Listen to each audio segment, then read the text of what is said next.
നമസ്കാരം, BMC news live കൊച്ചിയിലേക്ക് സ്വാഗതം. ഈ വാർത്തകൾ നിങ്ങൾക്കായി അവതരിപ്പിക്കുന്നത് Cochin Kalabhavan Angamaly franchise, powered by ഹീലക് Thottakattukara, Josh mall Mookkannoor, cleanser, BMC film production and Nasrath Vilas.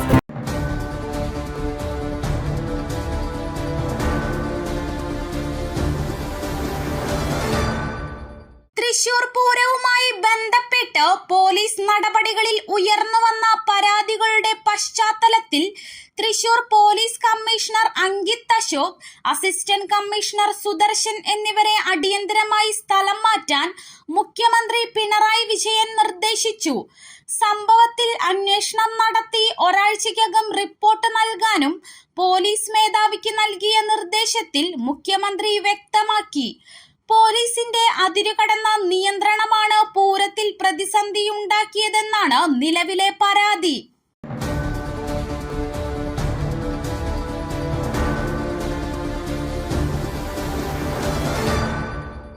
Pinarayi സർക്കാരിനെതിരെ രൂക്ഷ വിമർശനവുമായി പ്രധാനമന്ത്രി നരേന്ദ്രമോദി. കുടുംബവാഴ്ചയിലും അഴിമതിയിലും ബീഹാറിലെ രാഷ്ട്രീയക്കാരെ പോലും തോൽപ്പിക്കുന്ന തരത്തിലാണ് കേരളത്തിലെ പിണറായി സർക്കാർ എന്ന് പ്രധാനമന്ത്രി നരേന്ദ്രമോദി പറഞ്ഞു. സ്വർണ്ണക്കള്ളക്കടത്തിൽ മുഖ്യമന്ത്രിയുടെ ഓഫീസിനുള്ള ബന്ധത്തെക്കുറിച്ച് വ്യക്തതയുണ്ട്.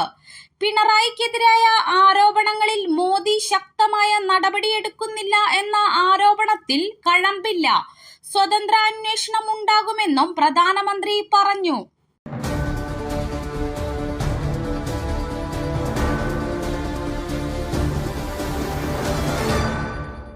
കേരളത്തിൽ അഴിമതി എന്ന മോദിയുടെ പരാമർശത്തിൽ മറുപടിയുമായി മുഖ്യമന്ത്രി പിണറായി വിജയൻ.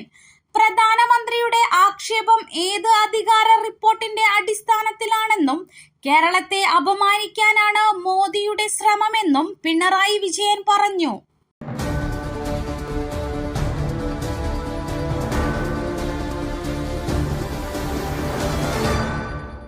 ഡൽഹി മുഖ്യമന്ത്രി അരവിന്ദ് കെജ്രിവാളിനെ വധിക്കാൻ തിഹാർ ജയിലിൽ ശ്രമം നടക്കുന്നുവെന്ന ആരോപണം ആവർത്തിച്ച് ഭാര്യ സുനിത കെജ്രിവാൾ. കെജ്രിവാളിന് ഇൻസുലിൻ നൽകാതെ തിഹാർ ജയിലിൽ അധികൃതർ വധിക്കാൻ ശ്രമിക്കുന്നുവെന്ന് അവർ ആരോപിച്ചു. റാഞ്ചിയിലെ ഇന്ത്യ സഖ്യത്തിന്റെ തെരഞ്ഞെടുപ്പ് റാലിയിൽ സംസാരിക്കുകയായിരുന്നു അവർ.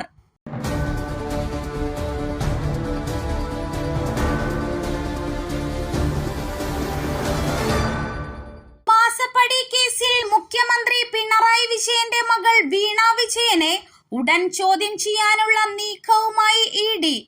കേരളത്തിൽ ലോക്സഭാ തെരഞ്ഞെടുപ്പ് നടക്കുന്ന ഈ വെള്ളിയാഴ്ചയ്ക്ക് മുമ്പ് തന്നെ ഇതിനായുള്ള നോട്ടീസ് അയക്കുമെന്നാണ് ED കേന്ദ്രങ്ങൾ നൽകുന്ന സൂചന.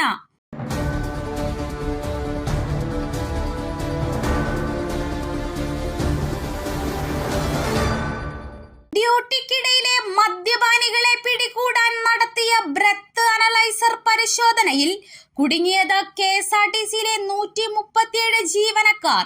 സ്റ്റേഷൻ മാസ്റ്റർ, വെഹിക്കിൾ സൂപ്പർവൈസർ അടക്കമുള്ള ജീവനക്കാരെയാണ് ഡ്യൂട്ടി സമയത്ത് മദ്യപിച്ചതിനും മദ്യം സൂക്ഷിച്ചതിനും പിടികൂടിയത്.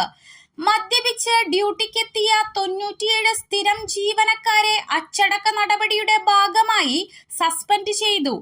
സ്വിഫ്റ്റിലെ താൽക്കാലിക ജീവനക്കാരും KSRTCയിലെ ബദൽ ജീവനക്കാരും അടക്കം 40 പേരെ സർവീസിൽ നിന്നും പിരിച്ചുവിട്ടു.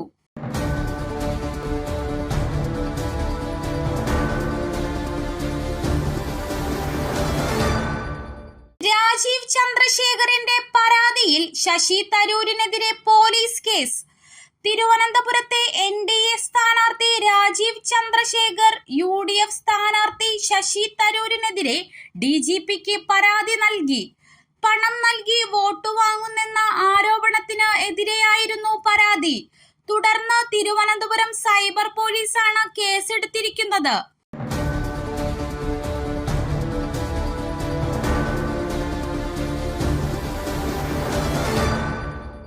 UDF 20 സീറ്റിൽ വിജയിക്കുമെന്ന് രമേശ് ചെന്നിത്തല. കോൺഗ്രസ് അനുകൂല സാഹചര്യമാണ് സംസ്ഥാനത്ത് നിലവിലുള്ളത്. CPM BJPയുടെ B ടീമാണ്. മുഖ്യമന്ത്രി രാഹുൽ ഗാന്ധിയെ മാത്രം വിമർശിക്കുകയാണെന്നും BJPയുടെ ഗുഡ് ബുക്കിൽ ചേരാൻ മുഖ്യമന്ത്രി ശ്രമം കണ്ടെത്തുകയാണെന്നും ചെന്നിത്തല പറഞ്ഞു. സംസ്ഥാനത്ത് ഭരണനേട്ടം ആരും പറയുന്നില്ല. കേരളത്തിലെ ജനങ്ങൾ തെറ്റുതിരുത്തുമെന്നും അദ്ദേഹം പത്തനംതിട്ടയിൽ പറഞ്ഞു.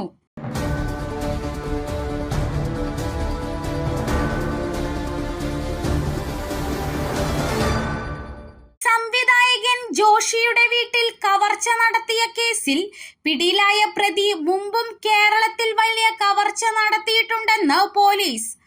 കർണാടകയിൽ വെച്ച് പിടിയിലായ ബീഹാർ സ്വദേശി മുഹമ്മദ് ഇർഷാദ് നേരത്തെ പ്രമുഖ ജ്വല്ലറിയുടെ ഉടമസ്ഥന്റെ വീട്ടിൽ കവർച്ച നടത്തിയിട്ടുണ്ടെന്ന് പോലീസ് അറിയിച്ചു.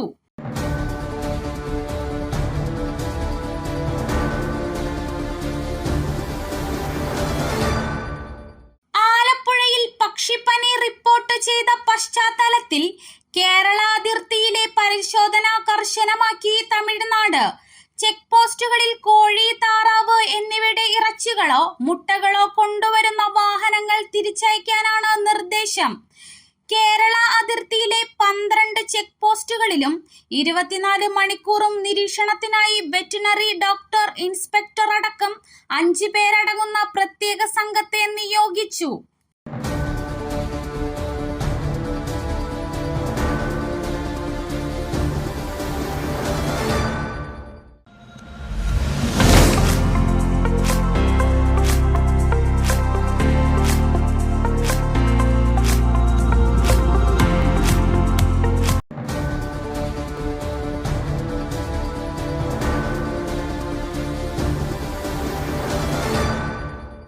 മറ്റൊരു വാർത്തയുമായി കണ്ടുമുട്ടുന്നതുവരെ നന്ദി.